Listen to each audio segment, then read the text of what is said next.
안녕하세요. 제 사연을 들어주시려고 찾아와 주신 여러분께 활기찬 마음으로 인사부터 드리도록 하겠습니다. 저는 지금 막장 같은 인생을 청산하고 새 출발을 하기 위해 마음을 다잡고 사는 아직 40이 되지 않은 신세대 여성입니다. 제가 제 입으로 저를 소개하려고 하니까 어떤 수식어를 붙여야 하지만 제 성격에 대한 이해가 빠르게 이루어질지 고민이 많았는데 결국은 진부한 말로 시작하게 되네요. 여러분들은 살면서 얼마만큼의 인내심을 가지고 버티십니까? 저는 인내심이 무척이나 부족한 사람이라 생각하며 살았는데 그건 완벽한 제 오해였습니다. 이런 일을 셀 수 없이 겪어놓고도 사람을 고쳤을 수 있다고 생각하며 제 스스로 마음의 병을 키우며 살았던 과거를 생각하면 저는 인내심이 대단한 사람이었습니다. 하지만 인내심이 아무리 많은 사람이라도 몇 번의 고생을 하다 보면 결국에는 바닥을 드러내지 않겠습니까? 저는 결국 끝판왕까지 겪게 되었습니다. 사람이 한 번 호구로 보이면 밑도 끝도 없이 남들에게 우습게 보인다는 말이 어떤 뜻인지 절절하게 겪고 나서야 그 말이 이 말이구나 하게 되었습니다. 저는 이제 새로운 삶을 찾아가기 위한 발디딤을 했습니다. 그래서 지난 과거를 털어버리고자 이곳을 찾아와서 글솜씨도 부족한데 글자를 적어내려가고 있네요. 이쯤 되면 얼마나 기가 막힌 이야기들이 펼쳐질지 궁금하실 텐데요. 지체 없이 바로 이야기를 시작해보도록 하겠습니다. 이야기를 들으면서 모질이 같은 우리 남편 욕 실컷 해주시고 여러분들의 가슴 속에 있는 응어리도 한번 풀어보셨으면 좋겠습니다. 저희 남편은 수식어가 많이 필요하지 않은 단조로운 사람에 가깝습니다. 아니, 우리 남편을 한마디로 표현할 수 있는 단어가 세상에 존재하기 때문에 그럴 수도 있겠습니다. 우리 남편은 정말 어마어마한 호구 중의 호구, 왕호구입니다. 솔직히 연애를 하던 시절에도 우리 남편은 호구였습니다만 저는 그 허물을 장점으로 생각했습니다. 아니, 그때는 그냥 몰랐던 거죠. 호구가 얼마나 큰 단점인지에 대해 전혀 몰랐기에 남편이 그저 순수한 사람이라고만 생각해서 사랑하게 되었고 연애를 하게 되었습니다. 그때 그 시절로 돌아갈 수 있다면 옆에서 정말 말려주고 싶네요. 호구는 절대 만나면 안 된다고. 제 속이 문드러져서 썩을 거라고 말입니다. 제 남편은 말입니다. 그냥 거절이라는 것을 잘 못하고 바보 같고 남들에게 뒤통수나 맞는 그런 모자란 사람이었던 것이었습니다. 회사에서도 혼자 모든 장일을 떠안아서 야근을 하는 그런 멍청이요. 왜 그런 짓을 하냐고요? 거절을 못하니까. 남들이 부탁하면 예 알겠습니다 해서 그런 거예요. 저는 그런 남편에게 몇 번이나 거절을 하는 법을 알아야 한다고, 남들이 부탁하는 걸 단호하게 쳐낼 줄 알아야 한다고 말을 수도 없이 했지만 고쳐지지가 않았습니다. 보통은 이러면 도망을 가거나 이별을 고할지 모르겠지만 저는 제 자신을 너무나도 자만하고 말았습니다. 제가 이 남자를 변화시킬 수 있을 거라는 그런 생각을 하게 된 거죠. 솔직히 저는 제가 남편을 고칠 수 있을 거라고 생각했습니다. 우리 남편에게 가장 답이 없는 부분은 바로 고등학교 친구들이라는 세 놈, 철수, 민수, 동수라는 수 3형제인데 진짜 쓰레기 중에 쓰레기인 놈들이었습니다. 우리 남편은 친구라고 부르는 사람들이지만 제 생각에 그들은 남편을 친구라고 생각하지 않는 것 같았습니다. 결혼식 전에는 전혀 느끼지 못하고 있었는데 결혼식 이후에 완전히 제 생각을 바꿔놓은 놈들이 바로 그 쓰레기 수 3형제였습니다. 결혼식 당일에 축의금을 셋이서 각각도 아니고 합쳐서 10만 원을 내고서는 자기들 여자친구까지 알뜰하게 불러서 뷔페를 박살내고 간 걸 시작으로 말입니다. 결혼 이후에 저희 신혼집을 매일같이 찾아와서 술을 달라고 하질 않나, 밥을 달라고 하질 않나, 근처에 볼 일이 있는데 시간이 남는다고 집에 와서 낮잠을 자질 않나. 정말 제가 이 사람들은 뭐지? 소리가 절로 나올 정도로 저희 집에 찾아와서 민폐란 민폐는 전부 다 끼치고 가는 놈들이었습니다. 시간과 장소를 가리지 않고 대문을 두들겨 대는데 자다가도 벌떡 일어났던 적이 한두 번이 아니었습니다. 한 번은 저희 남편이 야밤에 나간다고 하길래 어디를 가는 거냐고 물어보니까 술 삼형제 중에 민수라는 놈이 술을 마셨는데 술값이 없다면서 남편을 불렀다는 겁니다. 옷을 갈아입으면서 민수가 기다리겠다고 빨리 다닌다는 답답한 남편놈의 멱살을 그날 처음으로 잡아보았습니다. 당신이 무슨 억만장자야? 갑부야? 무슨 돈을 그렇게 맨날 내주겠다고 난리를 쳐. 그것도 이 밤에 자다 말고 술값을 내주러 간다고. 오죽 부를 사람이 없었으면 나한테 연락을 했겠어. 민수가 원래 그런 애가 아니잖아. 아니긴 뭐가 아냐. 허구한 날 찾아와서 민폐만 부리고 가는데 그것도 친구라고 부르고 싶어? 나가기만 해봐. 아주 아작을 낼 줄 알아? 그날 결국 남편은 술값을 결제해주러 가지 않았지만 이후에 민수가 집으로 찾아와서 술값을 계산해주지 않은 것에 대한 불만을 토로하며 남편에게 눈치를 주더라고요. 저는 너무 기가 막히고 어이가 없었습니다. 우리 남편한테 돈을 맡겨놓은 것도 아니면서 제가 뭔데 내 남편에게 눈치를 주는지. 뿐만 아니라 집에 손님이 찾아왔는데 술상도 하나 내오지 않는 거냐면서 저를 마치 주막에 주모를 부리듯이 술상 가져오라고 눈치를 주는데 와 진짜 술병으로 머리 한 대 찍고 싶다는 생각이 절로 들더라고요. 저한테 술상으로 마시는 안주 없냐면서 고기나 닭볶음탕 같은 거를 만들어 오라고 하더라고요. 웬만해서는 참아주려고 했지만 저에게 과한 것을 요구하는 그 인간에게 제가 뭐 예쁘다고 술상까지 내오겠습니까? 철수라는 놈은 만나기만 하면 자기한테 좋은 물건이 들어왔다면서 하나 장만하라고 남편을 꼬시는 다단계의 영업사원이었습니다. 동수는 말하기도 싫은 완전 생 양아치 중의 양아치였고요. 오갈 곳이 없다면서 갑자기 우리 집에 찾아와서는 하루만 자고 가겠다는데 남편은 이부자리 펴주더라고요. 오죽하면 그 셋이 전부 저희 집에 모여서 미친 듯이 술을 먹고 고성방가를 지를 때 제가 분위기를 싹 깨트리며 말까지 했습니다. 도대체 학창시절에 뭘 배우셨길래 이 시간까지 남의 집에서 이런 추태를 부리는지 모르겠네요. 동네에서 신고하겠어요, 시끄럽다고.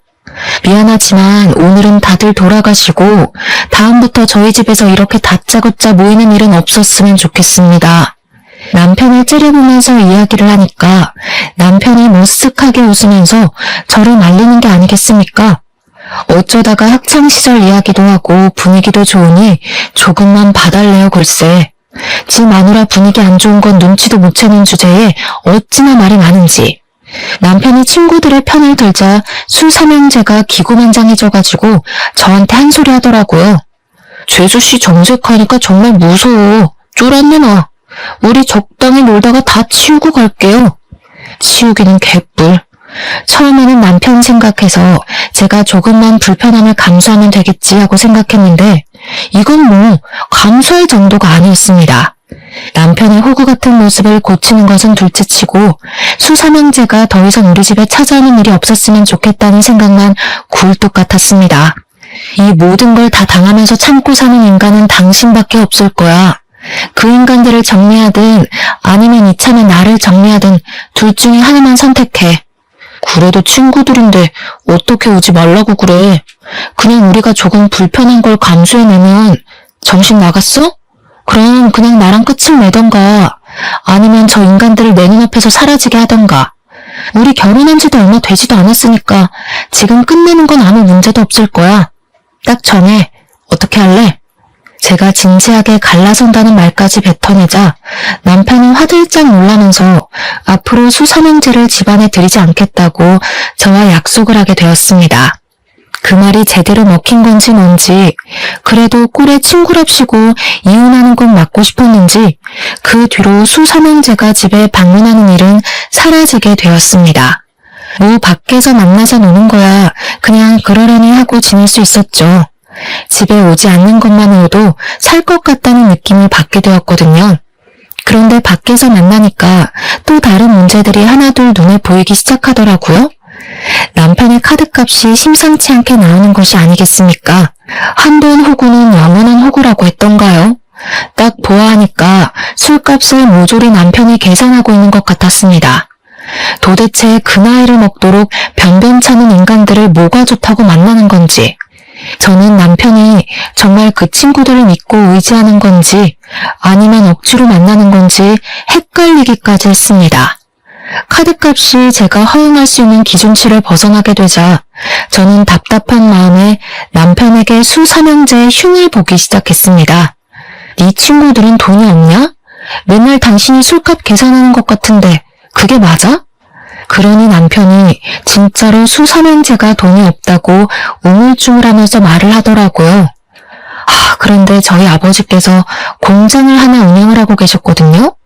남편이 저에게 은근슬쩍 친한 척을 하면서 동수놈이 취직이 안 된다고 저희 아버지 공장에 취직을 좀 시켜주면 안 되냐는 식으로 물어보더라고요.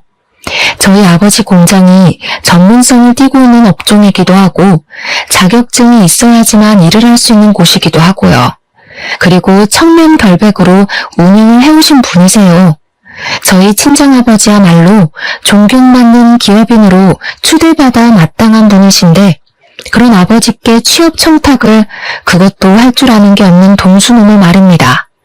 저는 남편을 아주 하찮게 바라보면서 우리 아버지 공장은 그렇게 청탁을 해서 들어올 수 있는 곳이 아니라고 딱 잘라서 거절을 했습니다. 어떡하지?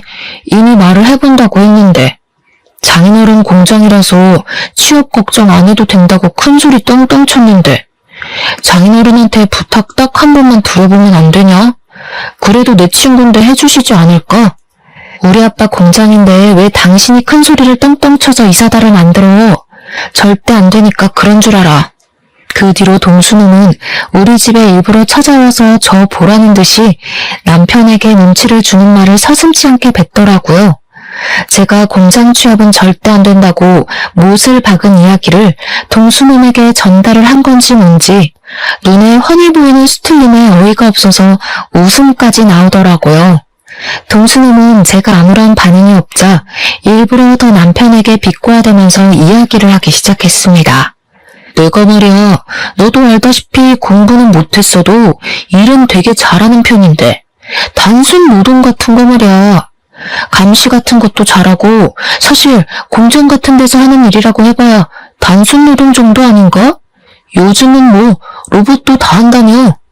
그러자 옆에서 철수와 민수까지도 맞장구를 쳐주면서 은근슬쩍 저희 친정아버지 공장 이야기를 꺼내면서 제 눈치를 살펴보는 게 아니겠습니까? 그러고 보니까 제주씨네 친정이 무슨 공장 한다고 그러지 않았었나? 네, 맞아요. 저희 친정아버지께서 공장 운영하시죠. 근데 요즘 일하겠다는 경력자들이 한둘이 아니더라고요. 아버지께서도 인력이 넘쳐서 곤란하다고 하시는데, 제가 우리 공장에서 일을 할 수 없다는 뉘앙스를 팍팍 풍긴 이후로 남편은 저에게 엄청나게 서운하다는 식으로 그때 이야기를 꺼냈습니다. 본인이 정말 고등학교 시절부터 친하게 지내고 믿고 의지하는 친구인데도 불구하고 아무런 도움을 줄 수 없다는 게 분하다고 말입니다. 절친이 힘들 때일수록 도와주고 해야 하는 거 아니냐고, 그래야 나중에 자기도 뭐 도움을 받을 수 있는 거야 하면서 구시렁거리는데 참새가 짹짹대는 줄 알았습니다. 제가 그냥 별다른 말하는 것도 우스워질 것 같아서 아무 소리 하지 않고 일관되게 남편을 무시하고 있었는데 남편은 계속 멈추지 않았습니다. 아니, 무슨 불만은 자기 혼자만 가지고 있겠습니까? 당연히 저도 불만이 넘치니까 남편을 붙잡고 결국에는 화를 냈습니다. 도대체 고등학교 친구들이라고 하던데 친구가 맞긴 맞아? 맨날 당신이 술값 내고 도와주고 하는 걸 보면 괴롭힘을 당하는 것처럼 보이지 친구 같아 보이지 않아. 당신 혼자만 친구라고 생각하는 거 아니냐고. 그랬더니 콧김을 뿜어대면서 지금 자기와 친구들을 무시한 거라면서 저에게 본인은 작은 방에서 자겠다고 안방에서 같이 자는 걸 거부하기 시작했습니다. 저는 각방 선언을 하는 남편에게 어이가 없어서 그래, 그럼 그냥 각방 쓰자 하고 선언을 했습니다. 각방을 쓰게 된 지 6개월이 지나자 남편과 제 사이에서의 대화는 점점 사라지게 되었고 시댁에서는 저에게 왜 아이가 들어서지 않는지에 대해 궁금해하기 시작했습니다. 제가 굳이 남편이 각방을 쓰자고 한 것에 대해 변명을 해주고 숨겨야 할 필요가 있겠습니까? 그냥 시모에게 말을 해버렸습니다. 남편이 각방을 쓰자고 해서 지금 따로 자고 있다고 하니까 남편이 화들짝 놀라면서 저를 있는 힘껏 째려보는 게 아니겠습니까? 도대체 자기가 그렇게 째려보면 뭐 어쩐다고 무섭기라도 할 줄 알고 그러는 건지. 각방을 쓴다니 그게 무슨 말이야? 너네 싸웠니? 저는 이때다 싶어서 그동안 남편이 호구짓을 하고 다닌 것과 저에게 동수의 공장 취업 청탁을 한 짓에 대해 낱낱이 고했습니다. 그랬더니 시모가 갑자기 남편의 등짝을 사정없이 때리면서 곡소리를 내는 것이 아니겠습니까? 너 아직도 그 날라리 놈들한테 꼼짝도 못하고 그러고 살고 있는 거야? 부탁할 게 따로 있지 취업 청탁을 부탁하고 그래. 걔네가 너 고등학교 때 얼마나 괴롭혔니 너를. 내가 속이 상해서 온 아이고 우리 며느리 볼 낯이 안 선다 내가. 그러면서 시모가 제 손을 잡고 남편이 고등학교 때 그 수삼형제에게 얼마나 당하고 살았었는지에 대해 하나하나 말을 해주시는 게 아니겠습니까? 남편이 쪽이 팔린 건지 시모에게 그만하라고 소리를 치는데 저는 사건의 모든 것이 궁금해서 시모에게 계속 이야기를 해달라고 했고 상상을 초월하는 이야기를 전해 들었습니다. 그러니까 소위 요즘 말하는 학교 폭력에 관한 이야기들처럼 남편이 수삼형제에게 고등학교를 다니는 내내 괴롭힘을 당하면서 살았다는 것이었습니다. 성인이 된 이후에 우연히 만나게 되었는데 남편한테 잘해주니까 남편이 또 홀라당 넘어가서는 그놈들이랑 어울려 지낸다는 겁니다. 진짜 시모의 속마음이 얼마나 터져나갈지 100% 공감이 가는데 우리 남편은 팔푼이 같은 모습을 하면서도 자기 가족들에게만 자존심을 세우고 있었던 거죠. 사람이 허세가 있는 건 좋은 것이 아니지만 너무 없는 것도 사실 별로지 않겠습니까? 저는 남편에게 정이 팍팍 떨어지고 있었습니다.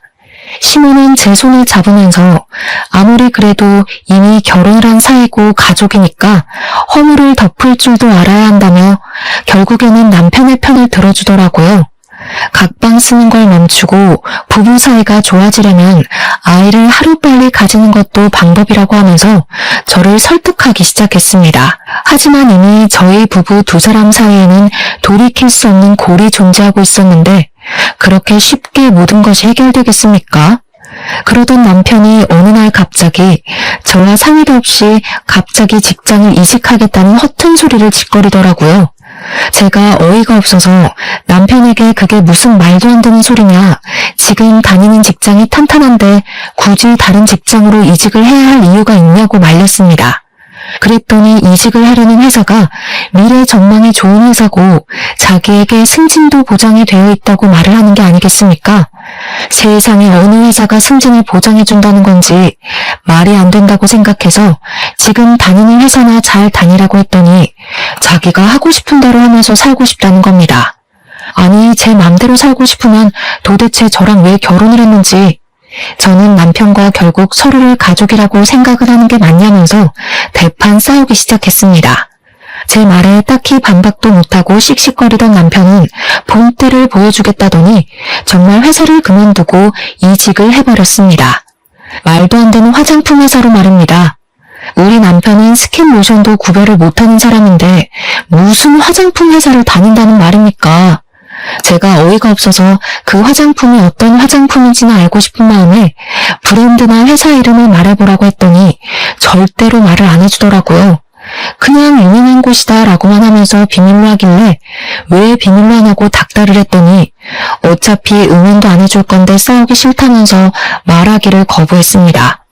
그러더니 맨날 무슨 영업이다 회식이다 하면서 집에도 늦게 들어오고 술만 매일같이 마시고 난리도 아닌 겁니다. 거기다가 더 짜증이 나는 건 뭐냐면 이직을 한 이후에 생활비를 가져오지 않는 겁니다. 저희가 맞벌이 부부이다 보니까 생활비를 반반씩 각출해서 내고 있는데 자꾸 이번 달에 돈이 없네, 월급이 줄었네 하면서 돈을 덜 내거나 아예 안 가져오는 겁니다. 제가 어이가 없어서 더 이상은 이 작태를 참아줄 수 없다고 생각을 하게 됐죠. 다니는 회사에 대해 똑바로 말을 하라고 하면서 제대로 면접이나 보고 들어간 건 맞냐고 물었습니다. 남편이 우물쭈물하길래 회사에 전화 걸어서 월급 가져오라고 난리를 치기 전에 당장 말하라고 했더니 그제야 이실직고를 하더라고요. 철수가 소개해준 회사라고 하는데 순간 머리가 핑 도는 느낌을 받게 되었습니다. 철수라는 놈은 다단계를 하는 놈이었거든요. 한마디로 평생 안정적인 봉급을 받으며 정년까지 지낼 수 있는 회사를 그만두고 다단계 회사에 들어가서 물건을 팔고 있었던 것입니다. 당신 진짜 생각이라는 게 없어? 제정신이야? 왜 다단계를 하고 난리야? 그게 돈이나 벌리겠어? 정신 나간 짓이라고. 철수가 한 달에 얼마를 버는지 알아? 나도 철수처럼 다이아몬드 등급에만 들어서면 몇 천만 원 버는 건 아주 껌이라고. 그때 돼서 돈 달라고 빌지나 마.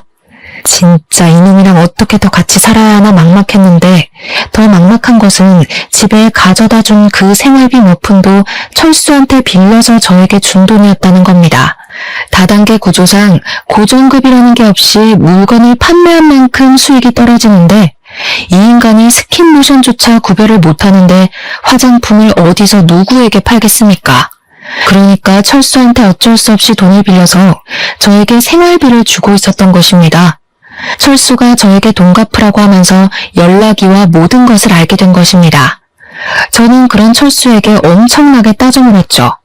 지금 누구를 꼬셔다가 다단계에 집어넣고는 큰 소리를 치고 있는 거냐고요. 당연히 여기서 끝이었다면 참으로 좋았을 텐데 우리 남편은 친정에 연락을 해서 친정 부모님을 비롯해 저희 친척들에게까지 화장품을 팔아치웠더라고요. 그렇게 푼돈을 벌어서 대부분은 남편 상의자로 있는 철수에게 이익이 다 들어가고 그러면 철수는 인심 쓰듯 남편에게 돈을 빌려주고 저에게 갚으라고 한 거고요. 계속 메비우스의 띠처럼 돌아가고 있었던 것입니다. 당연히 저는 이혼을 해야겠다고 결심까지 하게 되었습니다. 상품이 구려도 엄청 구린 건지 우리 부모님부터 친척들까지 이 상품을 못 쓰겠다고 환불을 해달라는 지경까지 가더라고요. 남편은 뻔뻔하게 해결할 생각도 없는지 개봉해서 환불이 안 된다는 말만 하고 있었습니다. 저한테 제 친구들은 화장품 많이 쓰지 않냐고 친구들 소개 좀 시켜달라는 소리까지 해대는데 정이 떨어지니까 아주 꼴도 보기 싫어지더라고요. 결국 물건을 제대로 팔지도 못하고 빚만 잔뜩 떠안게 된 남편은 3개월 만에 다단계를 때려치우고 완벽한 백수로 돌아오게 되었습니다. 차라리 집에서 허튼 짓 안 하고 직장이나 알아보는 게 낫겠다 싶을 정도였죠. 그런데 이 남편놈이 이번에는 무슨 자격증을 따고 싶다면서 공부를 하겠다는 게 아니겠습니까?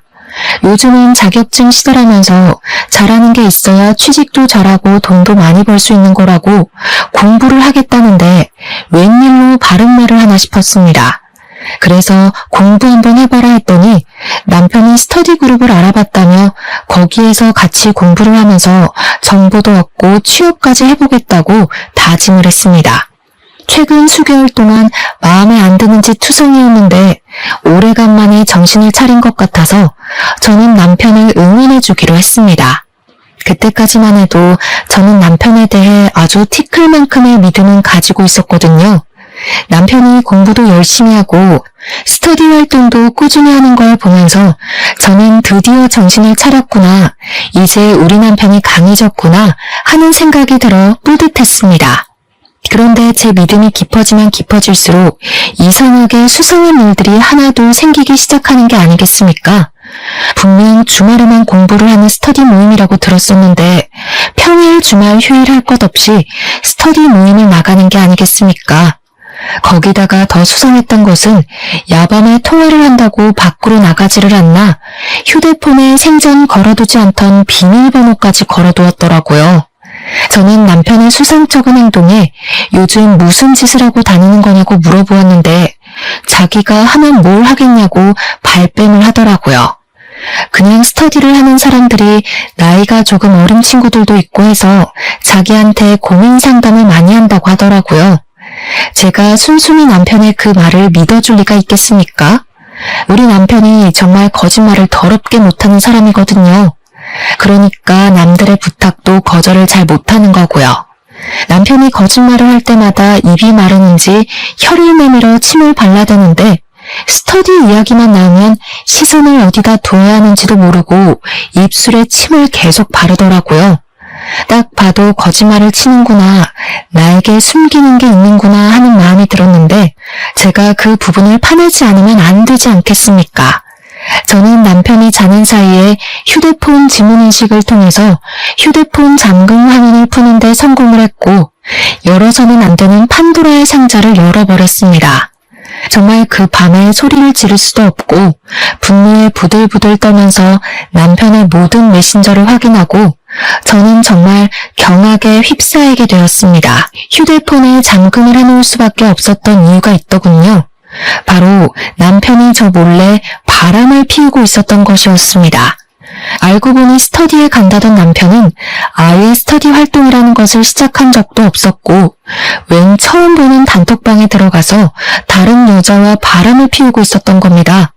그 단톡방이 말입니다. 스터디를 가장한 유부 남녀들의 은밀한 모임이었던 것이었습니다. 한마디로 남편의 상간녀 또한 유부녀라는 소리였습니다. 심지어 그 여자와 함께 나눈 대화 내용에는 제 욕이 정말 입에 담기 힘들 정도로 어마어마하게 담겨 있었습니다. 우리 남편이 평소에 저를 이렇게 생각하는 것도 충격적이고 불륜녀에게 환심을 사고 싶어서 저를 팔아치운 것을 알게 되니 기분이 나락으로 가더라고요. 집에는 바가지를 박박 긁어대는 여편네가 있어서 살기 힘들다. 여편네 친정 또한 기가 세서 내가 놀리고 산다면서 제 욕에 우리 부모님 욕까지 들어있는데 글쎄 저희 아버지 욕은 정말 너무 심해서 참아주기가 힘들 정도였습니다. 저희 아버지가 운영하시는 공장이 거품이 가득 끼어있다부터 시작해서 친인척들은 다 뒤로 해먹고 있을 거다. 장인어른도 깨끗한 사람은 아니다 하면서요. 한평생 뒷돈 한 번 받지 않고 청렴결백하게 공장을 운영하신 우리 아버지를 모욕하는 말을 보았을 때 저는 정말 눈꺼풀이 파르르 떨렸습니다. 너무 화가 나서 눈물이 나올 것 같은 기분이 뭔지 아십니까? 남편이 뒤척거림도 없이 씩씩거리면서 자고 있는데 정말 휴대폰으로 머리를 찍어버리고 싶었습니다. 남편이 평소에 저와 저희 친정에 대해 이렇게 생각하고 있었다는 걸 알게 되자 피가 차갑게 식었습니다. 더 웃긴 게 상간녀에게는 돈 많은 척 연기를 하고 있었더라고요. 집에 생활비 한 푼 가져오지 못하는 백수 주제의 말입니다. 심지어 상간녀한테는 자기가 한 달에 1,000만 원씩 저에게 생활비를 주고 있는데도 제가 돈 더 가져오라고 바가지를 긁는다면서 허세 가득한 문자를 보냈더군요. 한 달에 1,000만 원씩 가져다 주기만 하면 바가지는 무슨 바람을 피워도 그냥 모른 척 지냈을 텐데 백수 주제에 이게 무슨 개소린지. 상간녀도 그 실제 하지도 않는 돈이 필요한 건지 그런 와이프가 있으면 얼마나 스트레스를 받겠냐면서 위로해주는 척 사장 한 번 꼬셔서 인생 펴보라는 여운형이었습니다. 정말 그 상간녀도 끼리끼리라는 게 드러나는 부분이지 않겠습니까? 남편이 무슨 사장은커녕 아무것도 아닌 놈인데 그런 줄 믿고만 있다는 게 말입니다. 상간녀의 머리도 대단한 멍청이라는 게 증명되는 부분이었습니다. 저는 갱생이 불가능한 남편을 버리기로 결심했고 그날 남편의 휴대폰에서 보았던 모든 내용을 증거로 수집하기 시작했습니다. 휴대폰을 보다가 알게 된 사실이 하나 있었는데 그 유부 남녀의 모임에 남편을 초대한 사람이 다름 아닌 바로 동수였다는 것을 말입니다. 제 남편이 하다하다 친구의 추천으로 불륜까지 저지를 거라고는 상상도 못했는데 제대로 제가 뒤통수 맞은 거죠. 저는 이놈을 더 이상 봐주지 않고 제대로 참교육을 하기로 결심을 했습니다.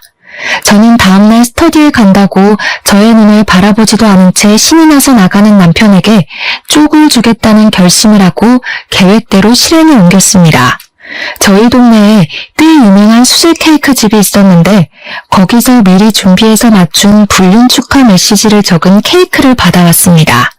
솜씨가 좋아서 유명한 가게였는데 인기가 많을만 하더라고요. 제가 남편과 상간녀의 사진을 주고 얼굴을 케이크에 박아달라고 부탁을 드렸거든요.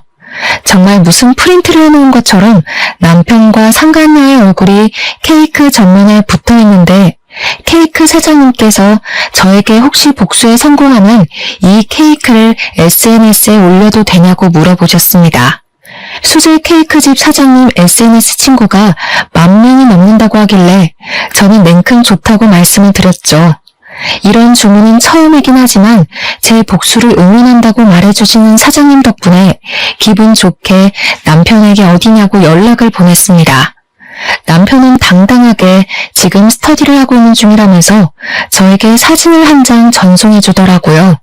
한 10명 정도 되는 남녀들이 단체로 수업을 받고 있는 사진이었는데 저는 이미 이 모임이 어떤 모임인지 진실을 알고 있는 사람이 아니겠습니까? 이 더러운 남녀들이 전부 불륜관계에 있는 사람들이라고 생각하니 헛구역질이 나올 것만 같았지만 저는 태연하게 공부 열심히 하라고 답장을 보냈습니다. 스터디를 가장한 불륜 모임이라 스터디하는 척 연기를 하는 사진임이 틀림없었지만 저는 기꺼이 속아주기로 결심을 했죠. 남편이 안심을 하고 있을 때 제대로 뒤통수를 쳐야 저도 확실한 복수가 되지 않겠습니까? 어차피 저는 전날 이미 남편의 휴대폰을 뒤져서 남편이 어디에서 저 모임을 하고 있는지 장소와 시간까지 전부 알아두었기에 거침없이 남편을 찾으러 갔습니다. 솔직히 저도 심장이 두근두근하긴 했지만 이게 두려움에서 나오는 심장박동인지 아니면 복수를 하기 전 흥분해서 두근거리는 건지 알 수가 없었습니다. 정확한 것은 저의 목표는 오로지 남편에게 쪽을 주고 완벽하게 갈라서는 것. 그것 말고는 아무것도 눈에 보이지 않았습니다. 저는 소중하게 케이크를 들고 남편이 공부를 하고 있다고 위장한 그 스터디 장소로 찾아갔습니다. 구석진 자리에 불린 남녀들이 한데 모여 하하호호 하면서 떠들고 있는데 얼굴이 경직된 상태로 성큼성큼 다가가니 남편이 저를 보고 동공지진이 일어나더라고요. 일어나지도 못하고 앉아있지도 못한 상태로 저를 보면서 어쩔 줄 모르는 모습을 보는데 와, 이것마저도 이렇게 정떨어지게 찌질할 수 있나 싶었습니다. 제가 여기까지 찾아온 게 어찌된 명분인지도 모르는 남편이 엄청 당황해하는데 저는 그 불린 모임 사람들에게 태연하게 인사를 하고선 말했습니다. 제가 저기 앉아있는 저 새끼 와이프예요. 아, 그쪽이 제 남편 상간녀죠? 저는 남편 옆에 찰싹 붙어서 저를 썩은 동태 눈깔로 바라보고 있는 그 여자를 향해서 케이크를 꺼내어 보여주었습니다.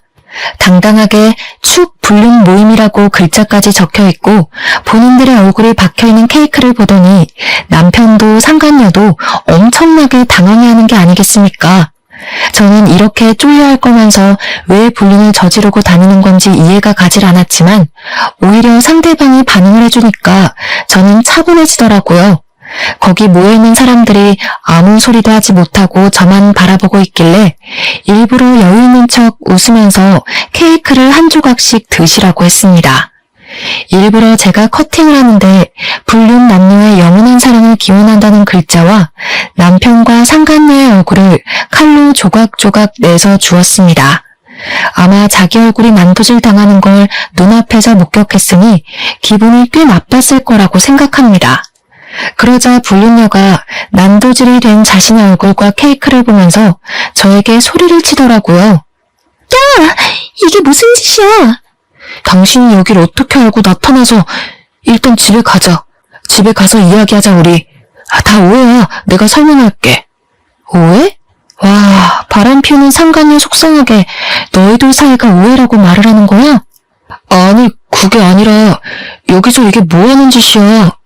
뭐하는 짓? 지금 내가 너한테 묻고 싶은 말이 그거야. 너는 지금 뭐하는 짓이야? 공부? 자격증? 진짜 까고 있네. 여기서 이 어린 년이랑 바람 피우는 게 너한테는 공부냐? 쪽팔린 줄 알아. 그 나이 처먹고 돈도 없어서 빌빌거리는 주제에 누가 누구랑 불륜을 저지르고 있는 건데? 그러고는 너무 열이 받아서 얼굴을 조각조각 낸 케이크를 냅다 남편의 얼굴에 던져버렸습니다.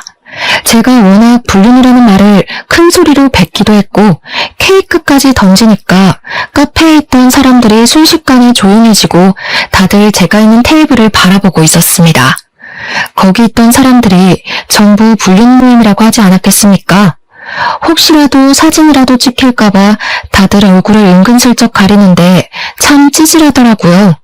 순간 상간녀가 황급히 자리를 박차고 나가려는데 제가 순순히 곱게 보내주면 성을 갈아야 하지 않겠습니까?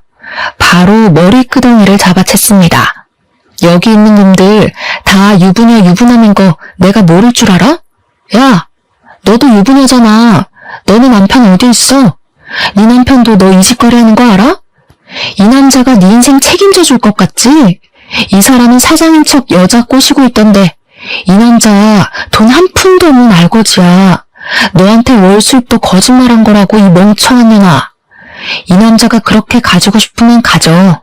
제발 내 옆에서 데려가 달라고. 무슨 소리예요? 매달 1,000만 원씩 생활비 받고 있다면서. 1,000만 원? 지나가던 개가 웃겠다. 화장품 하는 다단계 직원이 뭐가 좋다고 들이대냐? 아, 그리고 너네 남편한테 내가 연락해도 되냐? 둘이 정정당당하게 결혼하면 되잖아. 너무 잘 맞는데? 한 명은 남자 등쳐먹는 성형 중독녀애, 한 명은 화장품 다단계 직원. 둘이 너무 잘 어울린다. 둘이 꼭 결혼까지 했으면 좋겠네. 분을 이기지 못하고 머리끄덩이를 잡고 이리저리 휘두르고 있는데 이게 얼마나 재미난 구경거리겠습니까?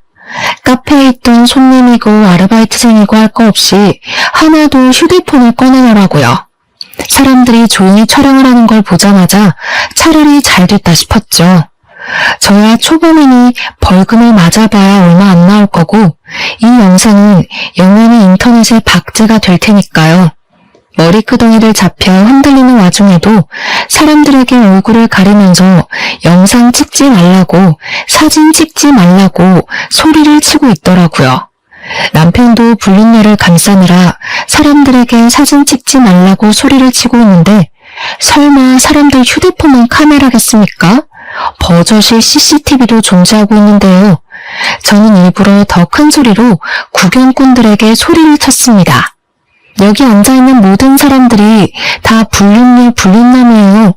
다들 촬영해서 멀리 퍼뜨려주세요. 그 말이 끝나기 무섭게 고개를 숙이고 가만히 앉아있던 사람들이 화들짝 놀라면서 자리를 뜨기 시작했습니다. 다들 머리카락으로 얼굴을 가리고 손으로 얼굴을 가리면서 도망을 치는데 엄청나게 우습더라고요. 그날 남편을 데리고 집으로 돌아왔는데 이 미친놈이 정신을 못 차린 건지 저에게 씩씩거리면서 어떻게 이런 쪽팔림을 줄 수 있냐고 하더라고요. 저는 생크림이 그대로 묻어있는 남편의 뺨을 2번이나 세게 때리고는 지금 누가 누구한테 쪽팔림을 준 건지 아냐고 따져 물었습니다. 나 너처럼 드세고 귀여운 맛이 없는 여자랑은 더 이상 못 살겠어. 지금 누가 누구한테 할 소리를 해. 나도 너랑 살고 싶은 줄 아니? 이혼해. 남편이 그 길로 짐을 싸서 시댁으로 갔는데 시모가 저를 시댁으로 부르는 것이 아니겠습니까? 제가 뭐 피할 이유가 있나요? 시댁에 갔더니 남편을 왜 쫓아냈냐고, 무슨 일이냐고 걱정스럽게 물어보시는데 보아하니 자기가 지은 죄가 있어서 말을 못한 것 같더라고요. 시모가 저에게 무슨 일이냐고 물어보는데 남편이 식겁을 해가지고 굳이 여기까지 왜 불렀냐고, 너는 오란다고 오냐고 화를 버럭 내더라고요. 저는 막 웃었죠. 남편이 불륜녀와 저지른 불륜의 증거들을 싹 프린트해뒀었는데 이때다 싶어서 시부모님 손에 딱 쥐어드렸습니다. 시모가 한참을 그 프린트물을 보더니 바들바들 떨면서 남편을 향해 소리를 치셨습니다. 네 놈이 드디어 정신 나갔구나. 바람을 피웠어? 아니, 그거 다 오해라니까. 엄마는 내 편 들어줘야지. 편들기는 개뿔. 아주 당당하게 만나고 있던데요. 둘이 무슨 공부하는 걸 빌미 삼아서 연애질을 하고 있더라고요. 그 모임도 공부 모임이 아니라 불륜하는 인간들끼리 만든 모임이었고요. 제가 오늘 카페에서 촉을 줬으니까 아마 인터넷에 올라오지 않을까 싶은데 휴대폰으로 확인해보세요. 그랬더니 시부모도 남편도 휴대폰을 열더니 이것저것 검색을 하는 게 아니겠습니까? 아, 어머님, 그리고 제가 말씀드렸죠? 그 3명이 남편 인생 망하게 만들 거라고요. 여기 불륜 모임을 누가 소개해준 줄 아세요? 동수가 초대했어요. 동수가 아주 친구 인생 제대로 망치고 싶었는지 바람 피우라고 등 떠민 거라니까요. 그러게, 제가 그 3명이랑 멀리하라고 할 때 남편 정신 차리고 영 끊으면 이런 일까진 안 일어났겠다. 그렇죠? 하여튼 저는 이혼의 소송까지 모조리 할 준비가 되어 있으니까 그렇게들 하세요. 그 말을 끝으로 시댁에서 미련 없이 나왔는데 등 뒤에서 시모가 막 물건을 집어던지면서 남편에게 화를 내는 소리가 나더라고요. 예전에 시모가 젊었을 때 시모 몰래 바람을 피웠던 적이 있었는데 시모가 그 뒤로 바람 피우는 놈이라고 하면 아주 기겁을 하고 싫어했다더라고요. 그래서 시모가 큰 소리를 내면서 남편에게 자기 아비한테 배운 게 그거밖에 없냐고 나가 죽으라고 남편을 향해 발길질을 하고 계시더라고요. 궁금해서 뒤를 슬쩍 돌아보니까 남편이 시모 다리에 매달려서 빌고 있는데 어찌나 궁상맞던지 3주 정도의 시간이 흐르고 난 뒤 대충 정리할 거 다 정리해서 협의 이혼을 하기로 한 날 남편과 마주하게 됐는데 남편 몰골이 말이 아니더라고요. 살도 쪽 빠져가지고 얼굴이 정말 죽을 상이 되어서는 저를 보자마자 눈물을 줄줄 흘리는 게 아니겠습니까? 갑자기 제 발 앞에 무릎을 꿇으면서 자기가 잘못했다고 이혼 안 하면 안 되냐고 하는데 뭘 잘못 처먹었나 싶었습니다. 저는 나름 그놈의 사정이 궁금해서 무슨 일이냐고 물어보았습니다. 철수도한테 내용 증명이 도착하는 바람에 우리 부모님이 빚이 있다는 사실까지 알아버렸어. 엄마가 나를 얼마나 팼는지 오갈 곳도 없고 집에서는 하루 종일 눈치만 보이고 취직도 안 되고 돈 벌어서 알아서 갚으라고 해서 나 지금 막노동 뛰고 있어. 내가 다시 취직해서 안정적으로 돈 벌어올 테니까 한 번만 봐주면 안 될까? 불륜녀랑도 다 정리했어. 진짜 한 번만 용서해줘. 내가 2번 다시는 이런 일로 당신 실망시키지 않을게. 그래, 앞으로 정신 똑바로 차리면서 살았으면 좋겠고 하지만 이혼은 절대로 못 눌러줘. 법원 앞에서 엉엉 소리를 내면서 울고불고 하는데 법원을 지나가는 사람마다 남편 꼴을 보고 혀를 끌끌 차더라고요. 남편이 잘못했나 보네. 그러니까 이혼을 당하지 하며 한 소리씩 하시면서요. 협의 이혼을 하는 그날까지 또 통쾌한 일이 하나 더 있었는데 그날 찍힌 동영상이 동네 맘카페에 싹 풀리면서 남편은 또 한 번 인생의 타격을 받게 되었습니다. 정말 각종 커뮤니티 사이트마다 케이크 불륜남으로 박제가 되면서 길 가다가 사람들이 알아볼까봐 고개도 숙이고 다니고 완전 페인처럼 산다고 하더라고요. 시부모는 저에게 미안하다고 장문의 메시지를 보내시곤 했지만 저는 그냥 읽고 씹어버렸습니다. 사람들은 말입니다. 자기 분수에 맞게 어울려 살아야 한다고 생각을 합니다. 그리고 친구 따라 강남 간다는 말처럼 친구도 제대로 골라서 사귀어야 하고요. 그냥 한순간의 실수로 바람만 피웠으면 저에게나 나쁜 놈이지 않겠습니까? 도대체 다단계는 왜 해가지고 이도 저도 아닌 놈이 되는지 모르겠습니다. 저는 이혼을 한 이후에 아주 행복한 솔로 라이프를 즐기면서 살고 있는 중이랍니다. 아직 제 나이가 40도 되지 않았으니까요. 이 남자 저 남자 만날 남자 하나 없겠냐 하는 마음을 먹고 편하게 살고 있는 중입니다. 전 남편이랑 살던 집 정리해서 나온 돈으로 혼자 살만한 푸름을 얻었고요. 위자료까지 싹 받아 챙긴 돈으로 노후 자금을 마련해두니 너무나도 편하더라고요. 이래서 잘릴까 당장 생활비 부족할까 신경을 안 써도 되고요. 오죽하면 늘 명치가 답답하고 아팠었는데 싹 내려갔지 뭐예요? 생각을 해봤는데 굳이 안 될 것 같은 놈 질질 끌고 갈 필요가 없더라고요. 제 인생 당당하게 저 혼자 즐겨보려고 노력하며 남은 인생 누구보다 멋들어지게 살겠습니다. 감사합니다.